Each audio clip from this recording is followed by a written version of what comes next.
Edhe pas 7 viteve nga marrëveshja e Prespës, rruga e Maqedonisë së Veriut për në Bashkimin Evropian mbetet e bllokuar.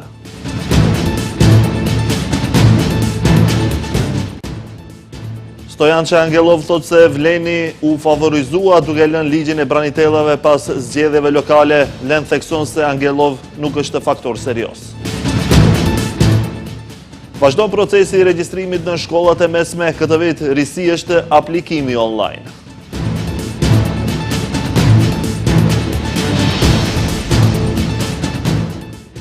Kreu i Spakut në Shqipëri, Altin Dumani, propozon formimin e një aleance rajonale balkanike për luftimin e korrupsionit.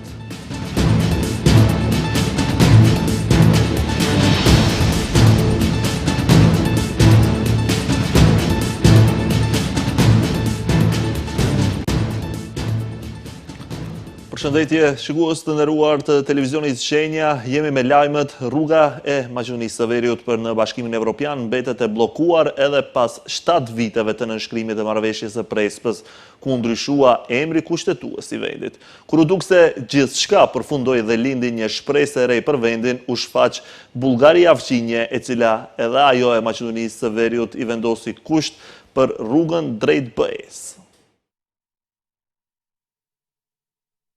Edhe pas 7 viteve nga marrëveshja e Prespës, rruga Maqedonisë së Veriut për në Bashkimin Evropian mbetet e bllokuar. Marrëveshja e Prespës është një marrëveshje nënshkruar më 17 qershor 2018 midis Republikës së Maqedonisë, emër i atëhershëm, dhe Greqisë për të zgjidhur mosmarrëveshje shumëvjeçare për emrin Maqedoni. Përmbajtja kryesore e marrëveshjes ishte pikërisht ndryshimi i emrit të shtetit, me çka Maqedonia pranoi ta ndryshojë emrin zyrtar në Republika e Maqedonisë së Veriut. Maqedonia e Veriut bëri ndryshime në kushtetut për të reflektuar emrin e ri dhe për të garantuar se nuk ka pretendime territoriale ndaj Greqisë. E pas kësaj marrëveshje, Greqia hoqi veto ndaj integrimit euroatlantik të Maqedonisë së Veriut dhe vendi u antarësua në NATO më 27 mars 2020. Kur u duk se gjithçka përfundoi dhe lindi një shpresë e re për vendin, u shfaq Bullgaria Fqinje, e cila edhe ajo Maqedonisë së Veriut i vendosi kusht për rrugën drejt BE-s. Sfida e radhës është kërkesa bullgare për ndryshimet kushtetuese, që kanë të bëjnë me përfshirjen e bullgarëve si pjesë e kombeve që përmenden në preambullin e Kushtetutës së Maqedonisë së Veriut. Kjo, sipas Sofjes së zyrtare, do të garantonte të drejtat e komunitetit bullgar në vend dhe do të ndihmonte në tejkalimin e keqkuptimeve historike dhe kulturore mes dy vendeve. Kjo kërkesë është bërë pjesë të ashtuquajturit propozimi francez, një paket kompromisi e ndërmjetësuar nga presidenca franceze e BE-s në vitin 2022, që synonte të zhbllokonte procesin e zgjerimit. Sipas këtij propozimi, ndryshimet kushtetuese janë një hap i domosdoshëm që duhet të ndodhë përpara hapjes së kapitujve të parë të negociatave për antarësim. Pas këtyreve ngjarjeve, situata në vend ndryshoi dukshëm, pasi LSDM-ja që ishte në pushtet kishte vullnet për të votuar ndryshimet kushtetuese, ndërsa partia më e madhe opozitare atëhershme, VMRO-DPMN, e që tani udhëheq me qeverinë, sot e ditë këtë çështje e mba peng, pasi sipas tyre ata kërkojnë garanci që pas votimeve të ndryshimeve kushtetuese, Bullgaria nuk do të vendos kushte të reja për vendin. Ndërkaq, përderisa dy zihen, i treti gjithmonë fiton. Në mosgjetje të një gjuhë të përbashkët ndërmjet partive maqedonase, Republika e Shqipërisë ndau rrugën me Maqedoninë e Veriut, por jo edhe me BE-n, ndonëse e vetme. Ajo ka vazhduar rrugën dhe gjithnjë më shumë është afër BE-s, pasi Shqipëria, për dallim nga RMV-ja, kanë regjistruar progres në rrugën drejt integrimeve. Ndërkohë, ka reaguar edhe partia opozitare shqiptare BDI, sipas tyre 7 vite nga marrëveshja e Prespës nga yll i rajonit në faktor izolimi. BDI vlerëson se Prespa e shndroi shtetin në shembull rajonal për zgjidhjen e çështjeve të ndërlekuara përmes diplomacisë dhe vendosi Shkupin si platformë për dialog dhe stabilitet në tërë Ballkanin. Ndërkohë, 7 vite më vonë, ata shtojnë se po shihet zhvlerësimi më i rënd i atij kapitali. Qeveria e cila duhet të jetë garant i orientimit euroatlantik të vendit, po shndrohet në një kërcënim nga brenda, theksojnë nga kjo parti, Integristët deklarojnë se perspektiva evropiane është e ngrirë, qytetarët janë të demotivuar dhe të zhgënjyer, mira e braktisin vendin apo kërkojnë rrugë drejt Evropës përmes pasaportave të tjera, ndërkohë që fqinjet ecin përpara në proceset integruese. Shqetësues është roli i mbetjeve të vlenit, të cilët i trahtuan vlerat themelore që i kanë përfaqësuar shqiptarët për dekada, vlerat të evropianizimit, të barazisë dhe të pjekurisë demokratike, në vend që të jenë zëri i përparimit, ata u shndruan në një mjet manipulimit duke legjitimuar politika që në thelb e rënojnë orientimin pro-evropian të shtetit. Doli në pa natyra e vërtetë e këtyre strukturave politike, ata nuk janë forca evropiane, janë lojtar të përkohshëm në shërbim të agjendave anti-evropiane, thuhet në komunikatën e BDI-s.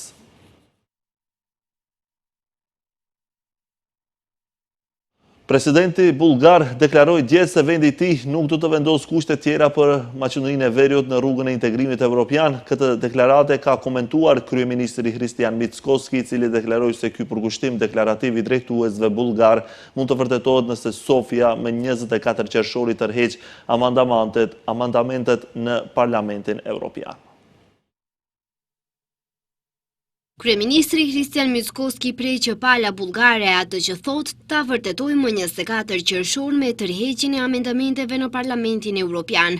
Kështu Mickoski thot pas deklaratës së djeshme të presidentit bulgar Rumen Radev, i cili tha se shteti i tij nuk do t'i vendos kushte të reja RMV-s për antarësim në BE.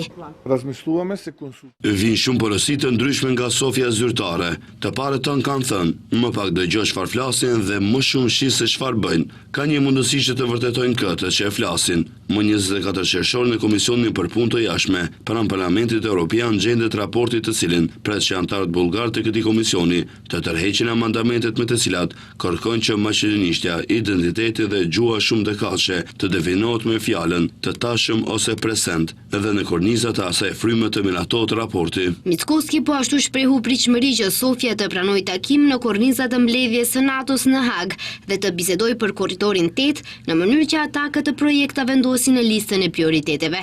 Gjatë samitit të dieshëm në Tiranë, presidenti bulgar Radev tha se Bullgaria asnjëherë nuk ka vendosur veto ndaj Maqedonisë së Veriut në rrugën e saj drejt Bashkimit Evropian, ndërsa shtoi se vendi ynë nuk ka mbështetje të mjaftueshme nga fqinjet e tjerë për antarësimin e saj në BE. Shefi diplomacisë Tim Çomucunski një ditë më parë deklaroi se po punohet për një dinamik më të përforcuar të takimeve me Sofien zyrtare dhe theksoi se janë të gatshëm që të gjejnë zgjidhje racionale në kornizat të vlerave europiane, por duke vendosur qartë vijat e kuqe. Ish komandanti i Maqedonës gjatë luftës së vitit 2001, Stojançe Angelov, ka ngritur pretendimin se i ashtu quajturi ligji i branitellave do të miratohet pas zgjedhjeve lokale. Ai pretendon se VMRO-ja është pajtuar që ligji të mos miratohet më herët për të mos dëmtuar imazhin e Vlenit para zgjedhjeve. Ndërkohë për televizionin Shenja nga Vlen thonë se Stojançe Angelov nuk përbën as autoritet politik, as faktor relevant për çështjen që prekin shqiptarët. Ligji i branitellave do të miratohet pas zgjedhjeve lokale, kështu ka deklaruar kreu i Partisë Digniteti Stojançe Angelov në emisionin Samovistina. Sipas Angelov, ky ligj do të miratohet pas lokaleve për të mos i prishur punë partnerit shqiptar të koalicionit Vlen. Thotë se në pyetje janë disa muaj dhe se pas kaq pritjesh, pak muaj që kanë ngelur nuk përbëjnë problem për Stojançe Angelovin. Pres që pas zgjedhjeve lokale, atë që kemi rënë dakord në pjesën e branitellave të jetë realizuar, jo tani, sepse kjo do t'i prishte punë partnerit ton Vlenit. Unë mendoj strategjikisht, ato kritika i prandoj. Dobësimi i Vlenit në këtë momente do të hapte derën për BDI-n, a duhet ne këtë ta bëjmë? Deklaratën e Angelov, i cili për më tepër mban edhe pozitë në qeveri që kryesohet nga VMRO-ja, e kanë komentuar edhe nga koalicioni Vlen. Për televizionin Shenja nga Vlen, thonë se Stojançe Angelov nuk përbën as autoritet politik, as faktor relevant për çështje që prekin shqiptarët dhe asnjë deklaratë e tij nuk meriton trajtim serioz. Nga Vlen gjithashtu shtojnë se nuk merren me figura periferike të skenës politike maqedonase. Ajo që është me rëndësi thelbësore për ne, është që Vlen e ka thënë qartë dhe me vepra. Ky ligj për branitellat nuk kalon pa përfshirjen e drejtë të barabartë dhe me dinjitet të statusit të pjesëtarëve të UÇK-s. Nuk mund të ketë ligj për asnjë palë tjetër. Kjo nuk është çështje teknike apo momentale, por vije kuqe për Vlenin. Vlen është i vetmi subjekt politik që përmes deputetes Imerlie Saliu e ka bllokuar ligjin për branitellat. Nuk jemi të interesuar për deklarata e spektakël, por për qëndrime të qëndrueshme dhe veprime reale. Deklarata e ish-komandantit ka ngjallur reagime dhe tek opozita shqiptare. Aleanca për shqiptarët e drejtuar nga Arben Taravari ka deklaruar se ky prononcim i Angelovit nuk është thjesht një manovrim politik, por një tradhti e qartë ndaj interesit kombëtar shqiptar. Sipas Aleancës për shqiptarët, kjo edhe një herë dëshmon se Vlen në qeveri është për opozita e jo për shqiptarët. Vlen nuk është zëri i shqiptarëve, por zgjatimi i politikave që mohojnë të kaluarën tonë. Vlen është në qeveri për karige, jo për parime, dhe se Vlen është e gatshme të heqë për ligje që lartësojnë strukturat që luftuan kundër shqiptarëve, vetëm për të ruajtur pozitat e pushtetit.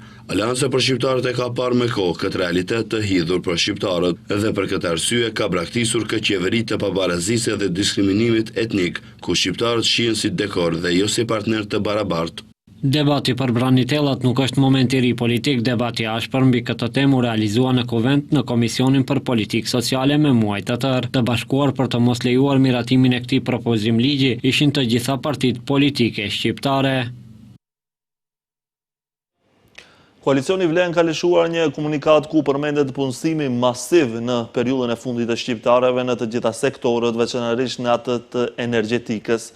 Vlen ka deklaruar se ata po ndërtojnë një realitet në të cilën sipas tyre përgatësia etnike nuk është pengesë, por pasuri e barabartë në ndarjen e mundësive. Në anën tjetër ka reaguar Aleanca për shqiptarët e drejtuar nga Arben Taravari, nga ku vlerësojnë se diskriminimi etnik vazhdon edhe në drejtoritë që i udhëheq koalicioni Vlen.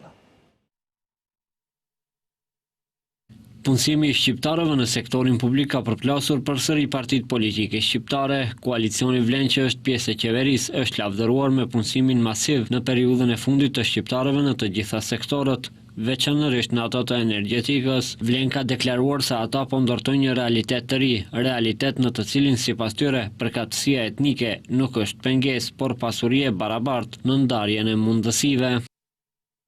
Shoqëria aksionare për ushtrimin e veprimtarisë energjetike Nomagas Shkup në pronësi shtetërore ka shpallur konkursin publik për 18 vende të reja pune. 8 prej tyre janë fituar nga qytetarë shqiptar, fal qasjes së drejtë dhe profesionale që po zbatohet në këtë institucion. Në drejtimin e drejtorit Muhamet Elmazi, një drejtues që po tregon me vepra se si udhëhiqet me integritet dhe vizion. Le të flasim faktet. BDI në periudhën 2002-2024, 84 punësime në këtë ndërmarrje, vetëm 11 shqiptar. Përfaqësimi i mjerueshëm prej 13.1%. Vlen në vetëm 9 muaj qeverisje, 8 shqiptar të punësuar në një konkurs të vetëm. Përfaqësimi ngjitet në 44.4%.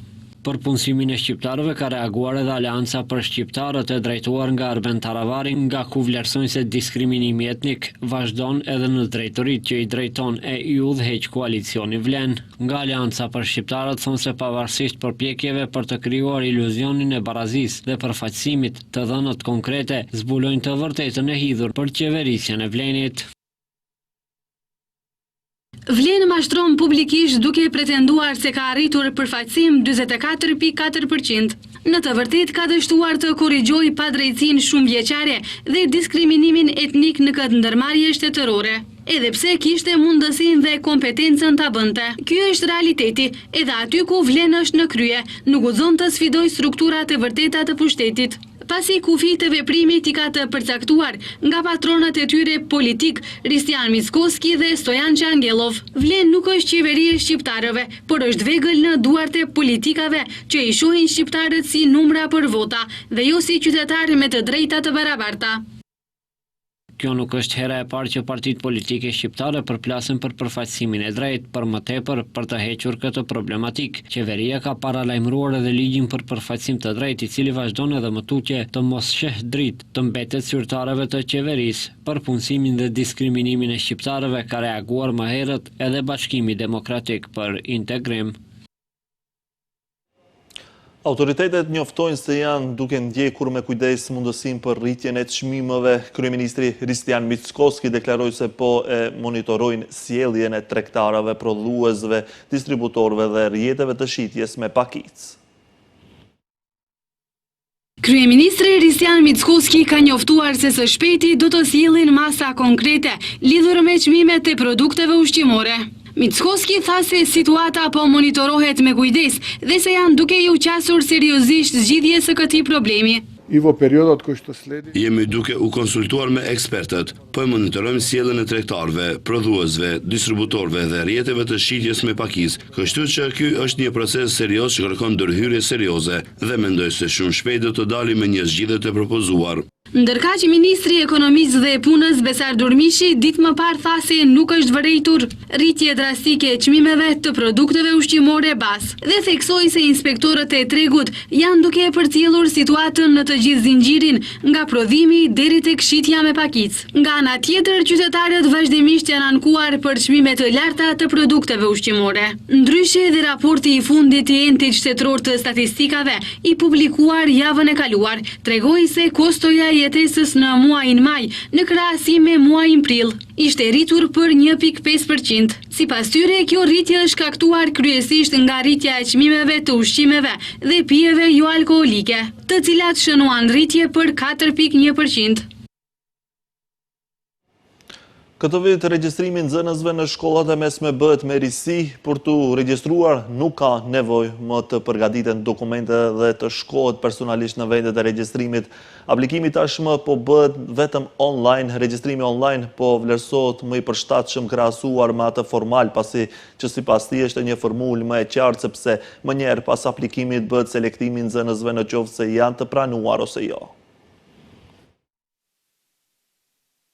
Regjistrimet në shkollat e mesme tashmë kanë filluar, por ndryshe nga vitet e kaluara, këtë vit procesi i regjistrimit po zhvillohet me aplikim online. Nga shkolla e mesme Maria Kiri Sklodowska, profesor Jusuf Abdullau në deklaratën e tij për televizionin Shenja, regjistrimin online e vlerëson si më të përshtatshëm, krahasuar me atë formal, pasi që sipas tij është një formulë më e qartë, sepse menjëherë pas aplikimit bëhet selektimi i nxënësve në qoftë se janë pranuar ose jo. Si gjithmonë, edhe këtë vit, normalisht që numri i nxënësve parafërsisht është i njëjti, mirë po në krahasim me viteve të kaluara, normalisht që mbushen paralelet. Tash normalisht që nxënësët paraprakisht janë të njoftuar rreth pikëve që munden me u regjistru në drejtime dhe normalisht që mbas suksesit të tij e ka krahasu prej më herët se për të cili drejtim është.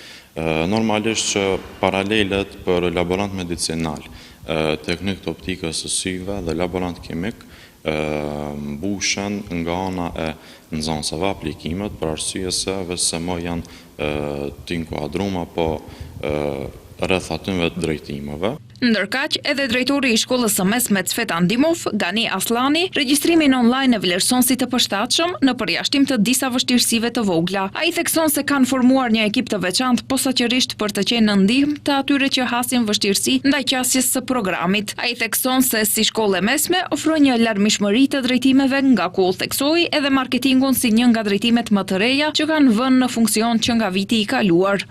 Ka një farlesht në vështirësi e të vogël, do thonë mirë po prapë është e përshtatshme se nxënësi mund të aplikon, kanë vështirësi të vogla rreth asaj mënyrës qasjes të programit, po fluksi vërejet se ka fluks të regjistrimeve, ka interes për profilet të cilat i ofrojmë si shkollë. Edhe mirë po atë pjesën finale se sa ka qenë vjetë dhe këtë ende nuk mund ta definojmë përderisa rrjedhë regjistrimi. Interesi më i cekur, më i theksuar është drejtimet e mjekësisë, thonë për motra medicinale, teknik dhëmbësh edhe teknik farmaceutik, do thonë këto janë ato 3 drejtime të cilat i ofron shkolla, mirë por nuk mungon, as pak nuk mungon interesi edhe për drejtimet ekonomike.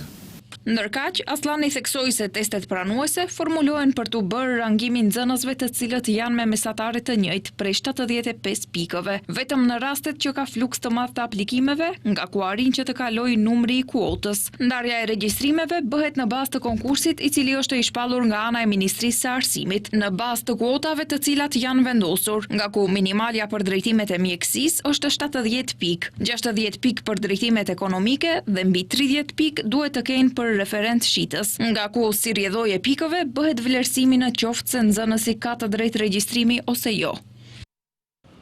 Ky ishte lajmi i fundit për këtë edicion informativ. Faleminderit për vëmendjen. Bashkë mirupafshim.